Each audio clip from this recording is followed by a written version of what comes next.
Nag-uwi ka na sa Wednesday? Oo, sa Wednesday na. Ba't ang kinukura mo? Basta sa... Ayun po, may-ari ng R1, si Johnny. Video pala. Putang ina, pang YouTube to bro. Nag-upload na ako sa YouTube eh.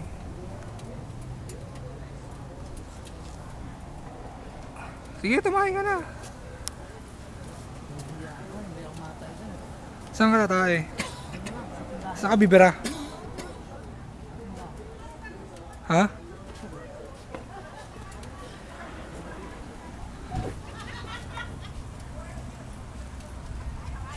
Ay si Boyet? Saan ka bibira? Nanood ng Chargers yun eh. Kapot, practice.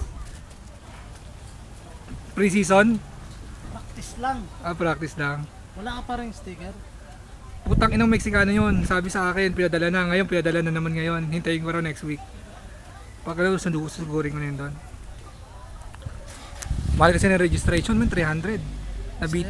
Na-repo yan eh. Kaya bitin ng 2 years. So pag pina-register mo, nagpatong-patong na. Pero nabayaran niya na raw eh.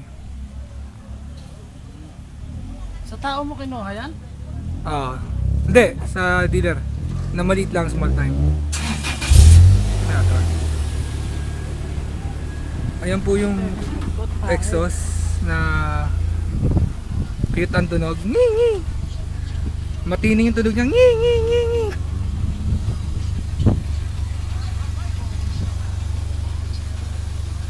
Ito po yung ano niya. Yung bagong tato. Magaling na. Nauna ako kay Magalura ha. Magaling na. Magaling na. Panoorin mo sa YouTube to, man. I-upload ko.